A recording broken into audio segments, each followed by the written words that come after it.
সেই মির্জাপুরদের উপরওয়ালা ক্ষমা করেনি। আমি মনে করি বাংলার মির্জাপুর একেও উপরওয়ালা ক্ষমা করবে না, আর বাংলার মানুষ একে ক্ষমা করবে না। আমি প্রশ্ন করতে চাই এই শুভেন্দু অধিকারী মতো গাদ্দারকে,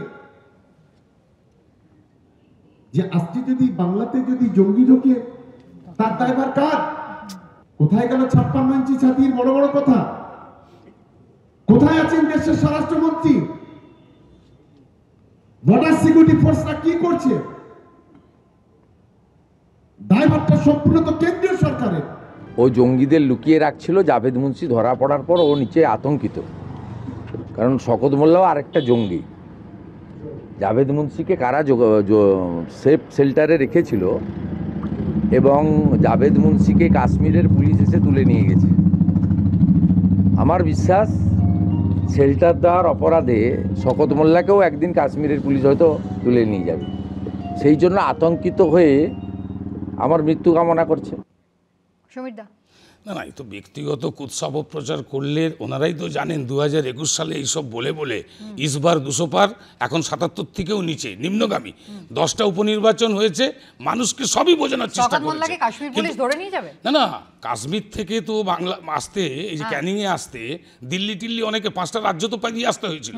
তখন সেন্ট্রাল এজেন্সিগুলো কি করছিল আপনারা বলুন? এই যে জাভেদ মুন্সি ঢুকলো ক্যানিং, আবার সেই সিআইএসএফ হেল্প নিয়ে আমাদের কাশ্মীর পুলিশ জম্মু কাশ্মীরের সিটের কলকাতা পুলিশের বেঙ্গল এসটিএফ তাদের সহায়তায় কিন্তু অ্যারেস্ট হয়েছে।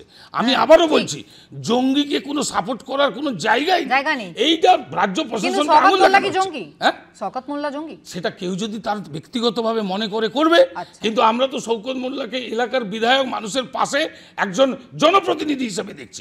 আজকে অমিত শাহ আপনি জানেন 2024 সালে 15 মে শ্রীরামপুরে ভোট প্রচারে এসে মা মাটি মানুষকে বলছে মোল্লা মাদ্রাসা মাফিয়ার দল। অর্থাৎ বিজেপির কাজই হচ্ছে যাকে দেখতে পারি না তো তার চলন বাঁকা। আরে তুমি, তোমার হাতে তো সেন্ট্রাল ফোর্স, তোমার হাতে তো আইবি, তোমার হাতে এনএসজি ঢুকে গিয়েছিল না? এনএসজি দিয়ে অনেক বোম পেয়ে গেল সন্দেশখালীতে, কি পেলো লাস্টে? কিছু ভাঙা বন্ধু। তারপরে শুভেন্দু অধিকারী বলতে কাউকে ইউএপিএতে অ্যারেস্ট করে নেবেন, এনআইএ, ইডি, মানে এজেন্সি হাতে আছে, তাই জন্য যথেষ্টভাবে ব্যবহার করতে হবে। সমীর দা তো তাই বলছেন। সর্বরীতি, হ্যাঁ, না সমীর দা তো তাই বলবেনই, কারণ সমীর দাদের কথার তীর তারা কেন্দ্রের দিকে ঘুরে দিয়ে নিজেদের পিঠ বাঁচানো। সুপ্রতীক সরকার বলছেন আমাদের কাছে তথ্য ছিল বললেন। এখন কথা হচ্ছে তথ্য ছিল তো চুপ করে বসেছিলেন কেন? হাত গুটিয়ে বসেছিলেন কেন? কখন আসামের এসটিএফ আসবে তবে গিয়ে আপনার এখান থেকে মুর্শিদাবাদ থেকে ধরবে? আজকে এক সেকেন্ড শ্রমিক একদম শেষ। শ্রমিক, এনআইএ, ইডি যার উপরই ভরসা করছেন না কেন শুভেন্দু অধিকারী, ইডি তো আজ পর্যন্ত প্রাথমিক নিয়োগ দুর্নীতিতে চার্জটাই গঠন করতে পারেনি। আজকে চার্জ গঠন করার কথা বলেছে কলকাতা হাইকোর্ট। মানে কোর্টের ধাক্কা ছাড়া আজ পর্যন্ত এজেন্সি কতটা সাকসেসফুল হয়েছে, সেটাই হচ্ছে সবথেকে বড় ব্যাপার। আপনি যদি এই কেসগুলো দেখেন, ইডি কেসে মানে অত্যন্ত উইক, এবং পার্থ চট্টোপাধ্যায় কিন্তু ইডির কেসে অলরেডি তারা জামিনও পেয়ে গেছেন।